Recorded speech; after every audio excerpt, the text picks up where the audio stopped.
você para abrir a sua Bíblia na carta de Paulo aos Colossenses.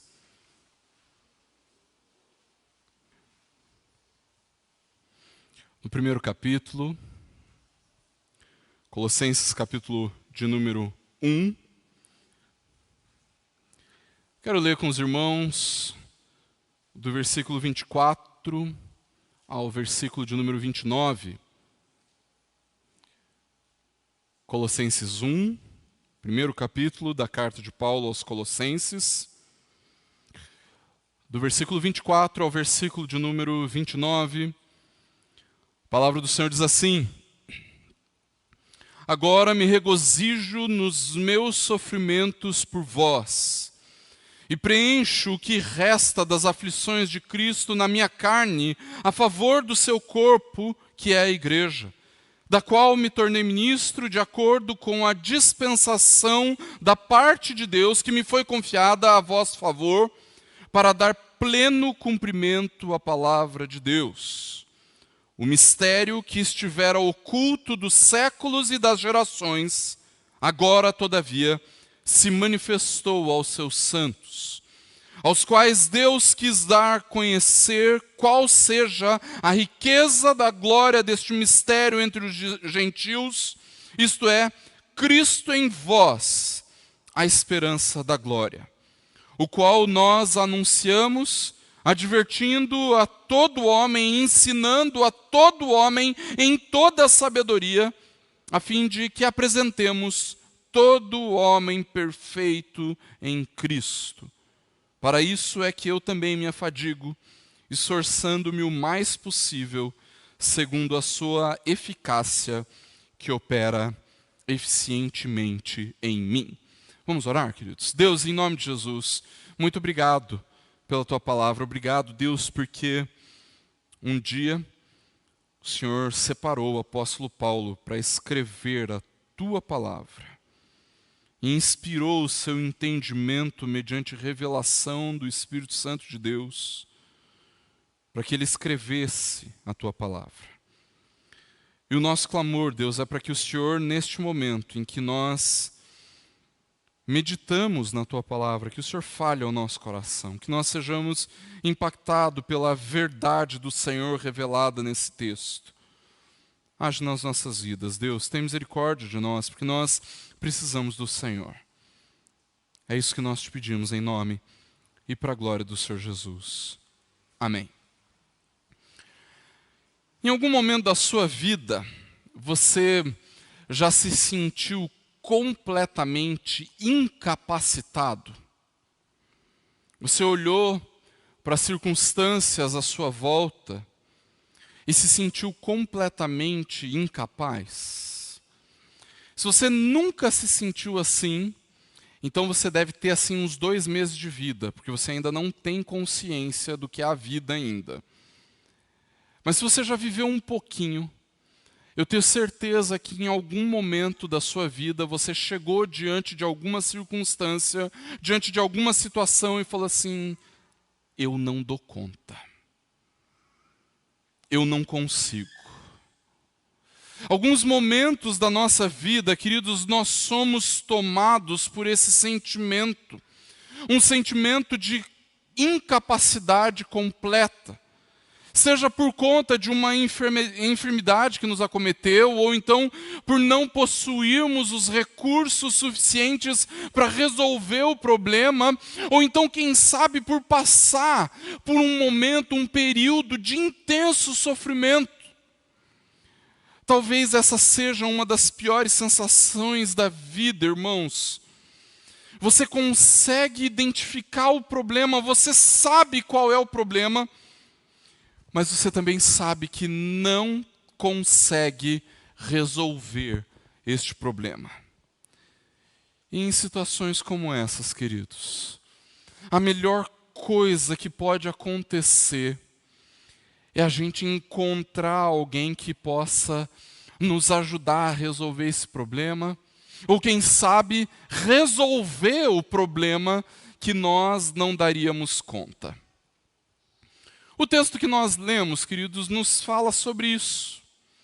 Sobre a nossa imensa dificuldade e incapacidade de lidarmos com as situações normais da nossa vida, mas que nós nos percebemos incapazes. E é justamente, queridos, por nós sermos incapazes, insuficientes, que nós precisamos da perseverante presença de Cristo em nós. E é sobre isso que eu gostaria de conversar com os irmãos nessa noite. O apóstolo Paulo escreveu a carta aos Colossenses, queridos, para que a igreja de Colossos fosse fortalecida e estivesse convicta de quem Jesus é. Paulo escreve essa carta, irmãos, para demonstrar o quanto Jesus é exaltado, o quanto Jesus é sublime, e para demonstrar a supremacia da pessoa e da obra de Cristo. E o texto que nós lemos, queridos, é justamente para que nós possamos entender quem Jesus é, na sua majestade, na sua doçura, na sua gloriosa graça. Ainda que alguém pudesse pensar assim, mas pastor, não parece que é disso que Paulo está falando, não. Parece que ele está falando dos seus sofrimentos, parece que ele está falando do seu ministério, parece que ele está falando das bênçãos que a igreja recebe.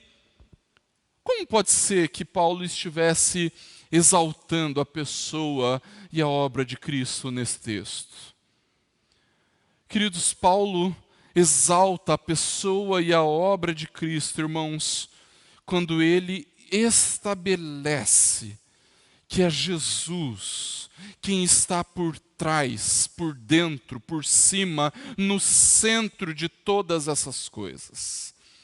Todas essas coisas, irmãos, são resultado de uma união maravilhosa, de uma união sublime, espiritual, mística, que nós temos como povo de Deus, como igreja, com o Senhor Jesus. Nós estamos unidos espiritualmente a Jesus, queridos. E tudo o que Paulo apresenta aqui, irmãos, é vivido por causa da nossa união com Cristo. Jesus habita em nós, irmãos.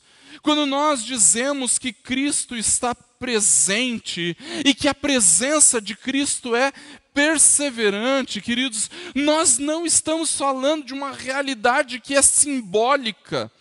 Nós não estamos usando uma metáfora, irmãos. Jesus está presente porque Ele habita em nós, Ele vive em nós. Isso quer dizer, queridos, que nós estamos tão vinculados, tão grudados à pessoa de Cristo, que nada, nem ninguém seria capaz de nos desgrudar de Jesus.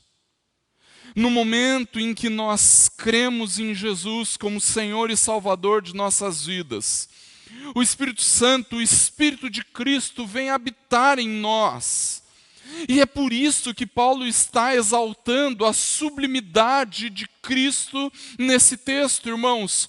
Porque ele está dizendo que, em última instância, todo sofrimento, toda a proclamação da igreja, toda a nossa esperança, toda a nossa maturidade está em Cristo. E se Jesus de fato habita em nós, então nós podemos provar de todas essas coisas.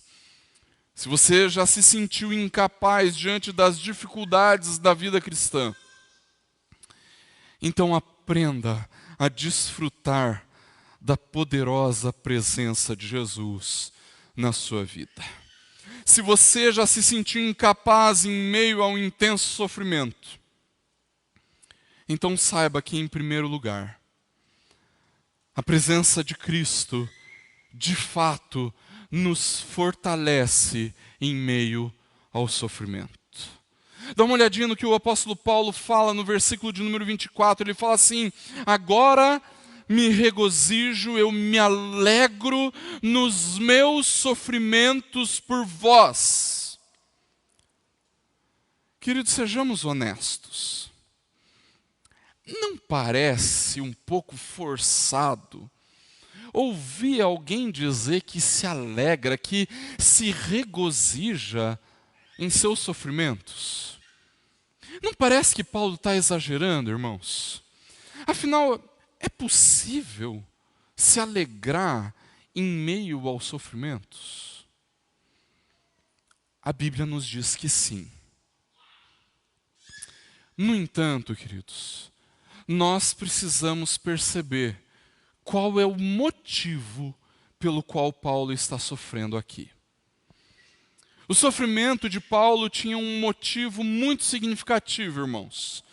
Paulo deixa claro: eu estou sofrendo por vós.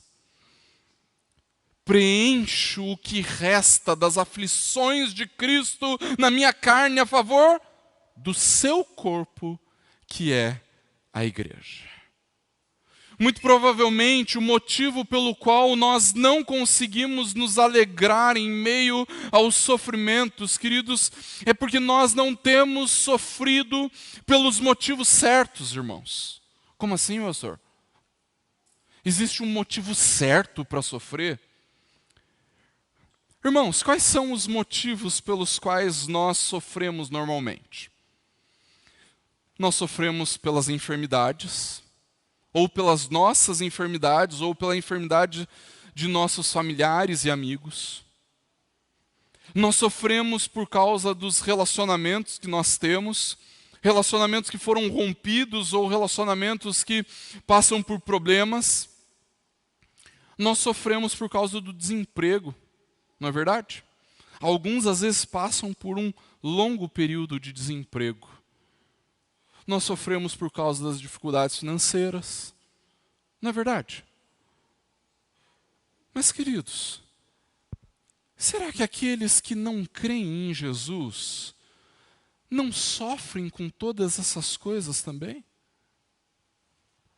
Será que aqueles que não creem em Jesus também não sofrem por causa de enfermidades, por causa de relacionamentos, por causa do desemprego, por causa de problemas financeiros?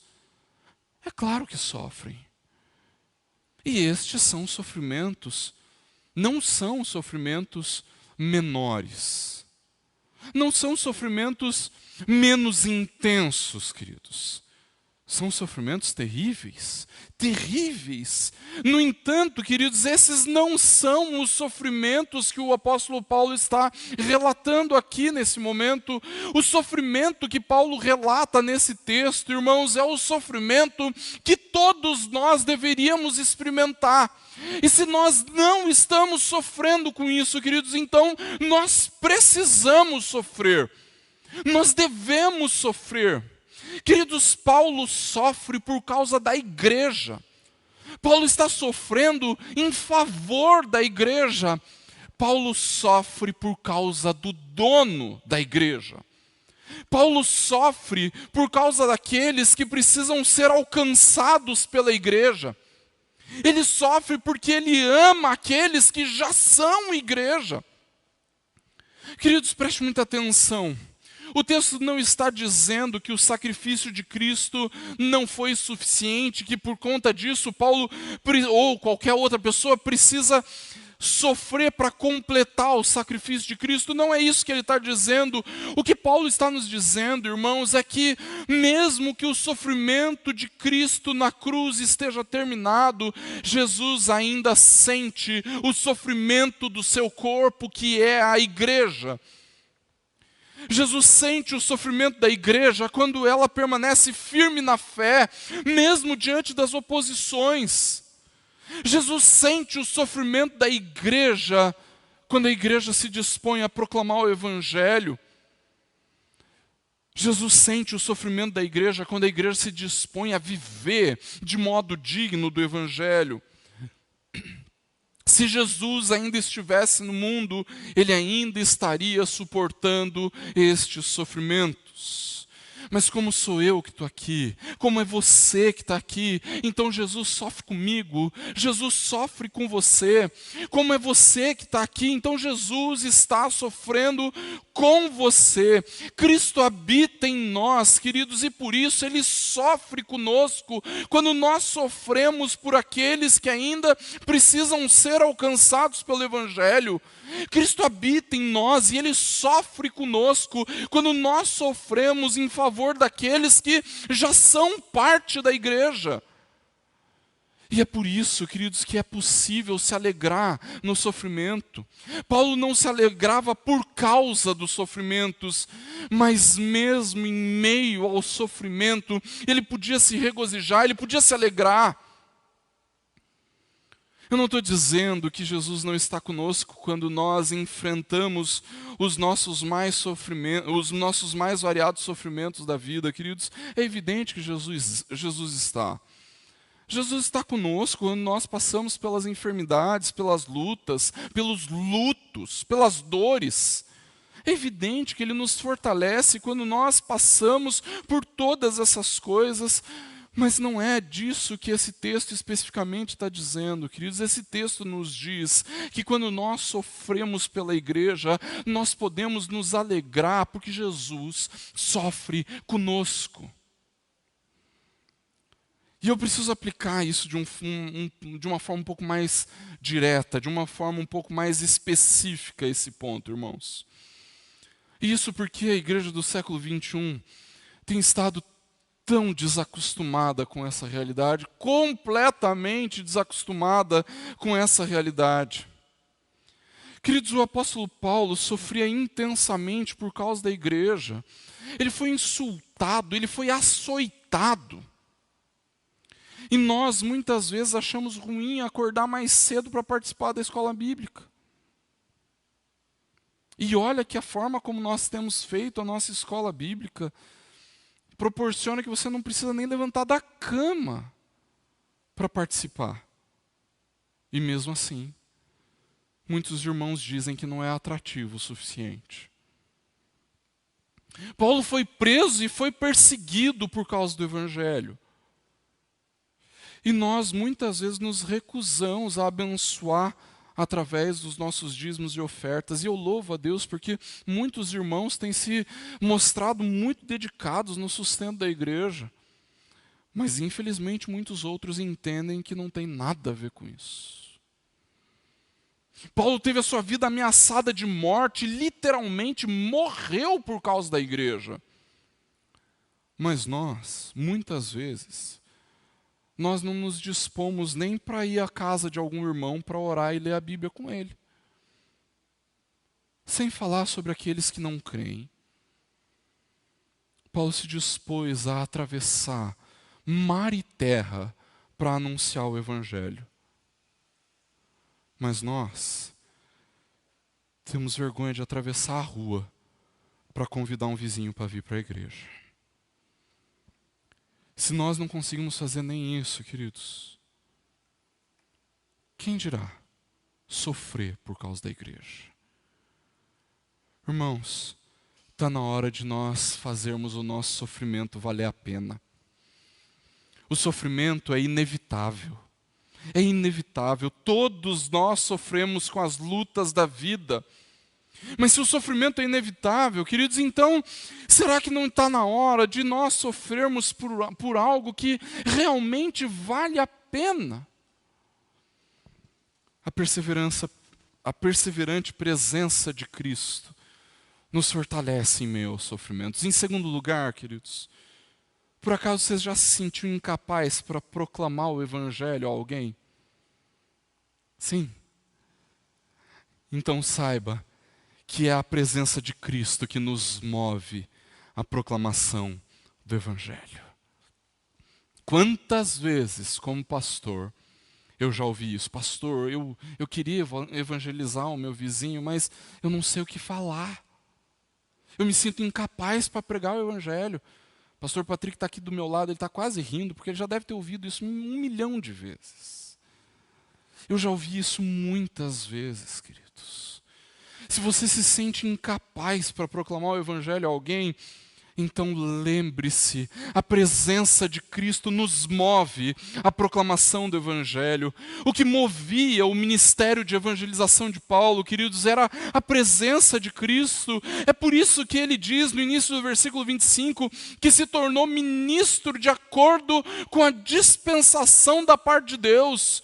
Irmãos, Paulo tinha plena consciência de que ele havia se tornado ministro por causa da ordem, da organização de Deus para o seu corpo, para a igreja. Paulo não era um aventureiro, ele não era alguém que não tinha nada melhor para fazer, e por isso ele começou a pregar o evangelho, por isso ele se tornou um apóstolo. O motivo pelo qual Paulo sofria pela igreja, queridos, é porque ele sabia o propósito da sua existência. O propósito da sua existência era proclamar o mistério de Deus em Cristo. Mas essa consciência precisa tomar conta do nosso coração e da nossa mente também, irmãos, não só de Paulo. O ministério da proclamação do Evangelho, o que Paulo chama de um mistério de Deus, esse é o ministério da igreja, queridos, de toda a igreja. Não apenas de Paulo, não apenas dos pastores, não apenas daqueles que Deus separou para o ministério da palavra e dos sacramentos, os pastores. Toda a igreja é chamada para o ministério da proclamação. Isso porque tudo o que nós fazemos como igreja, irmãos, precisa estar vinculado a esse ministério. Todas as nossas atividades, eventos, programações, esforços, recursos, investimentos precisam ser direcionados para o ministério da proclamação. A proclamação do Evangelho não é apenas um evento ou uma programação especial da igreja, irmãos. Quando nós vamos, sei lá, às ruas para evangelizar. Fazer isso é muito bom, mas na verdade, tudo o que nós fazemos como igreja precisa nos conduzir para a proclamação do mistério de Deus revelado em Cristo. Essa é a plena consciência do ministério que Paulo recebeu de Deus. E é o ministério que a igreja recebeu de Deus. Entender que recebeu uma ordem da parte do Deus Todo-Poderoso e que não pode desobedecer. A igreja simplesmente deixa de ser igreja quando ela abandona o ministério da proclamação. Presta bem atenção, Paulo tinha consciência de que Cristo habitava nele. Ele tinha consciência da perseverante presença de Cristo, e a consciência da presença de Cristo o fazia obedecer a Deus em tudo, principalmente no cumprimento do ministério da pregação da palavra. Nós nunca podemos abandonar esse ministério, queridos. Mesmo que ele seja árduo, mesmo que ele seja difícil, mesmo que ele seja sofrido, mesmo que você se sinta incapaz, é a perseverante presença de Cristo em nós que nos capacita. Queridos irmãos, deixa eu contar um segredo. Um segredo que eu, o pastor Lucas e o pastor Patrick guardamos as 7 chaves. Vou abrir para os irmãos aqui. Você acha que a gente se sente capacitado o suficiente para subir ao púlpito todos os domingos e pregar? Eu posso te garantir que não. Todo domingo que eu tenho que subir ao púlpito para pregar, queridos, me dá um frio na barriga, um gelo, simplesmente pelo fato de que eu não me sinto capacitado para fazer isso. Mas aí eu me lembro que Jesus está aqui comigo e que eu não estou falando de mim mesmo. Eu me lembro que Jesus habita em nós, queridos. Ele está presente em nós. E é exatamente a perseverante presença de Cristo que nos move para a proclamação do Evangelho. Não é o curso de teologia. Não é o salário que nós recebemos. mas continua sendo a perseverante presença de Cristo que me conduz para esse púlpito domingo após domingo. E a perseverante presença de Cristo que não está só em mim, não está só no pastor Patrick ou no pastor Lucas, mas que está na igreja, na vida da igreja.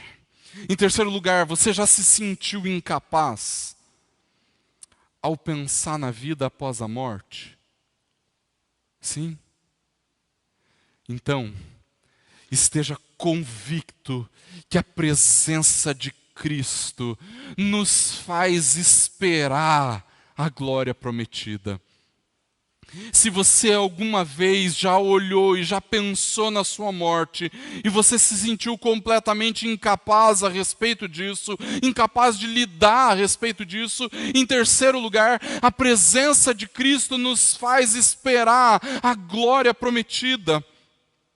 Agora, queridos, Paulo vai nos falar qual é essa palavra, qual é esse mistério que ele recebeu a ordem de proclamar. No versículo 26, ele vai se referir a essa palavra como sendo o mistério que estivera oculto, mas que agora, todavia, se manifestou aos seus santos. Na igreja de Colossos, queridos, existiam alguns falsos mestres infiltrados que dizia que existia um mistério, uma experiência mística, e que os únicos que podiam experimentar desse mistério eram aqueles que estivessem num patamar mais elevado de conhecimento espiritual. Todos precisavam ter uma espiritualidade mística especial, mas só os mais especiais dos especiais podiam experimentar essas coisas. Paulo destrói o argumento desses falsos mestres, dizendo que o mistério não está mais oculto. Ele esteve encoberto, ele esteve escondido durante séculos, mas agora Deus quis tornar este mistério conhecido aos seus santos. Mas que mistério é esse, queridos? Do que Paulo está falando? Irmãos, Paulo está falando simplesmente de Jesus.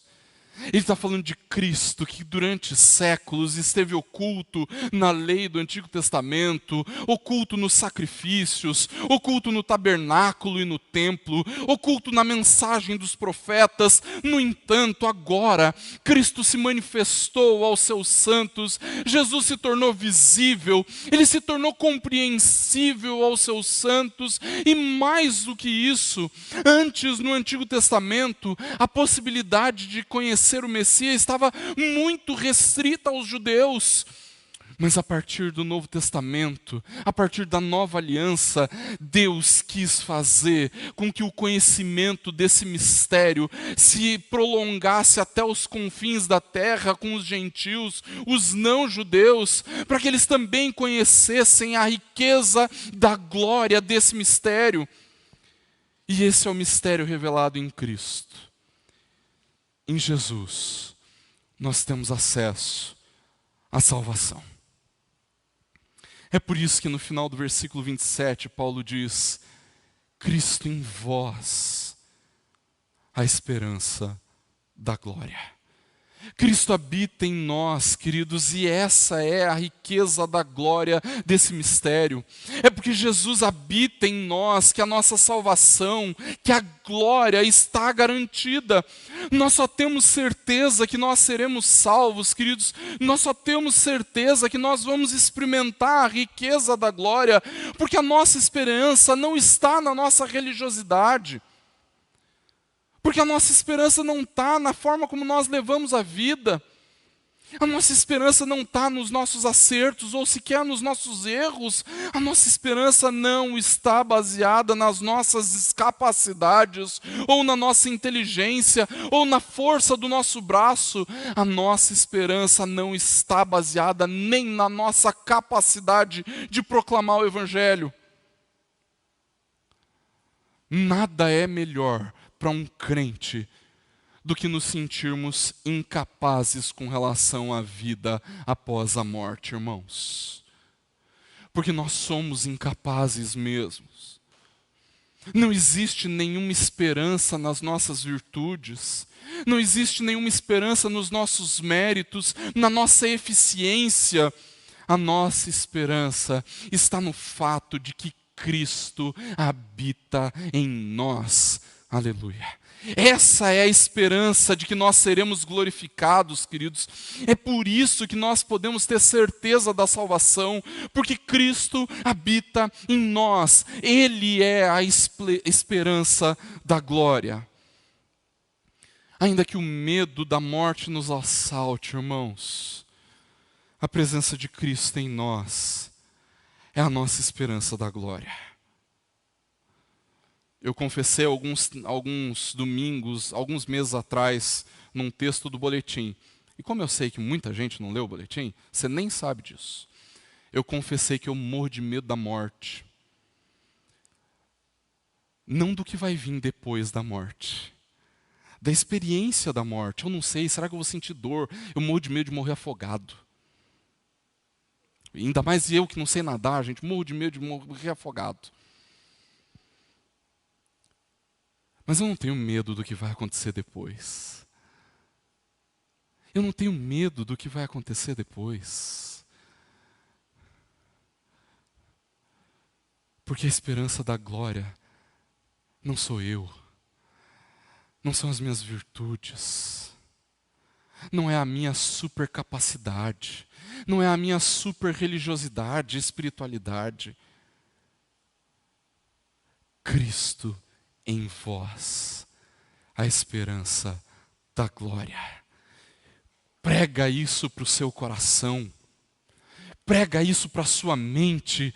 Quando você se sentir temeroso com relação ao futuro, Cristo em vós, a esperança da glória. Lembre-se que a sua esperança é Cristo, não é você mesmo. Ainda que as dores pelas quais nós passemos sejam intensas, ainda que a gente sofra com o nosso pecado ou com o pecado dos outros, ainda que as pessoas nos decepcionem, ainda que a igreja não seja do jeito que Jesus gostaria que ela fosse, ainda assim a nossa esperança é o Cristo que habita em nós, a perseverante presença de Cristo em nós. E em último lugar, você já se sentiu incapaz, insuficiente no seu crescimento rumo à maturidade cristã? Sim? Então lembre-se que a presença de Cristo nos conduz à maturidade. O fato de Cristo habitar em nós, queridos, também vai nos conduzir à maturidade, irmãos. Paulo diz que esse mistério, Jesus em nós, que se manifestou, é quem nós anunciamos. Mas esse mistério não é destinado a um número exclusivo de pessoas que têm disposição espiritual mais elevada, nada disso. Veja o que Paulo diz no versículo 28, advertindo a todo homem e ensinando a todo homem em toda sabedoria, a fim de que apresentemos todo homem perfeito em Cristo. O objetivo de Paulo ao pregar o Evangelho, queridos, é apresentar todo homem perfeito. Mas perfeição para nós, queridos, que cremos na palavra de Deus, não é o mesmo que a ausência de falhas. Não é porque nós somos perfeitos que nós não temos falhas, queridos. A palavra que o apóstolo Paulo usa para perfeito aqui, queridos, é a palavra teleios, que também pode ser traduzida por completo.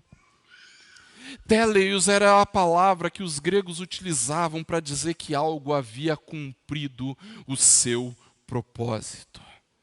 Ser perfeito para nós, queridos, é um estágio da maturidade espiritual que nos faz cumprir o propósito estabelecido por Deus em nossas vidas. Mas isso não é um estágio para uns poucos iluminados, especiais na fé. Antigamente a gente falava assim, os espirituais na igreja. Isso é coisa que os falsos mestres de Colossos diziam. Paulo diz que esse estágio de maturidade na fé é o objetivo de todo homem. Todos nós, como cristãos, precisamos alcançar esse estágio de maturidade, irmãos. Um estágio onde nós estamos cumprindo fielmente o propósito de Deus para as nossas vidas, o propósito de servir, o propósito de lutar contra o pecado, o propósito de abençoar os outros, o propósito de viver em relacionamento íntimo e profundo com o Senhor. Isso é maturidade, irmãos. E no versículo 29, Paulo ainda nos diz que é para isso que ele se afadiga, esforçando-me o mais possível, segundo a sua eficácia, que opera eficientemente em mim. Irmãos, Paulo tinha plena consciência de que o seu objetivo de vida, o seu ministério tinha que levar outras pessoas à maturidade cristã. E o seu maior esforço estava em continuar a pregar, continuar a ensinar, continuar a advertir até que as suas ovelhas atingissem essa maturidade espiritual. Mas perceba que Paulo tinha consciência de que ele não dava conta de fazer isso sozinho. Mas ele contava com um poder que operava eficientemente nele. Era o poder da presença de Jesus em Paulo que o capacitava para o ministério. E o poder de Jesus operando na vida de Paulo era tão intenso que conduzia outras pessoas à maturidade, à perfeição. Queridos, quando nós temos a consciência de que Cristo habita em nós, nós também podemos dizer, assim como Paulo, que nós nos esforçamos, porque nós sabemos que o poder da presença de Jesus está operando em nós e através de nós, irmãos. Assim como você, eu muitas vezes me sinto completamente incapaz, insuficiente no meu crescimento rumo à maturidade, irmãos. Mas é muito bom que nós nos sintamos assim. Porque quando nós nos sentimos incapazes, insuficientes na nossa busca pela maturidade cristã, queridos, então nós aprendemos a depender da presença de Jesus em tudo nas nossas vidas, inclusive no processo de amadurecimento pelo qual todos nós passamos. Como pastor, queridos, eu me sinto completamente incapaz de ajudar outros no processo que conduz à maturidade cristã. Mas nesse processo de amadurecimento que cada um de nós passa, que cada um de nós passa por causa da presença de Cristo, nós sabemos, queridos, que nós seremos usados como instrumentos nas mãos do Senhor. E isso não diz respeito só àqueles que vestem terno no domingo. Isso diz respeito a cada um de nós. A cada um de nós, queridos.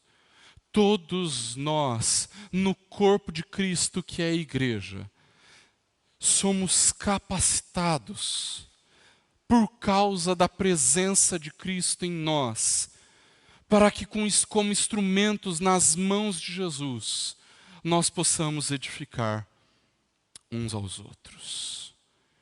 Concluindo, queridos, diante de todas as lutas, dores e dificuldades a que nós estamos sujeitos, irmãos, é perfeitamente normal que nós nos sintamos incapazes.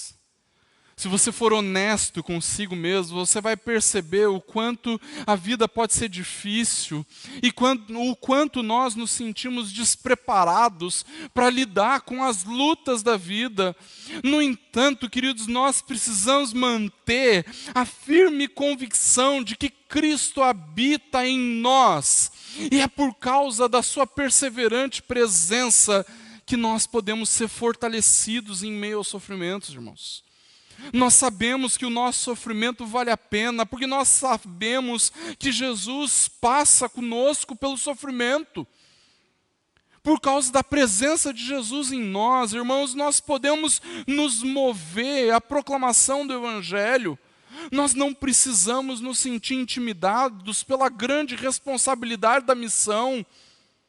Nós permanecemos confiantes, porque nós sabemos que Cristo habita em nós. Quando nós olhamos para quem nós somos e percebemos o quanto as nossas virtudes, os nossos méritos são insuficientes, queridos, mas quando nós nos lembramos que a esperança da glória é Cristo em nós, então nós podemos enfrentar o medo da morte por causa da convicção que nós temos na salvação em Cristo. E por último, a certeza de que Cristo habita em nós nos conduz no processo de maturidade espiritual, ao ponto de percebermos o poder da presença de Jesus agindo em nossas vidas e através de nós para abençoarmos outros. Que nós, queridos, sejamos fortalecidos pela certeza. Cristo em vós, a esperança da glória. E que assim, queridos, Deus nos abençoe.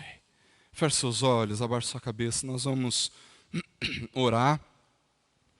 Enquanto isso, queridos, nos preparamos para o tempo de ceia do Senhor.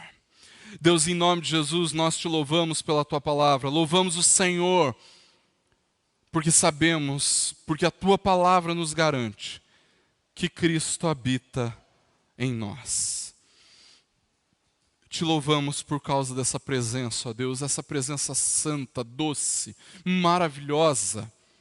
Te louvamos, Deus, por causa dessa presença perseverante em nós, apesar de nós. Deus, nós clamamos para que o Senhor continue a falar ao nosso coração, para que o tempo todo, Deus, nós possamos enfrentar sofrimento, sabendo que Cristo habita em nós.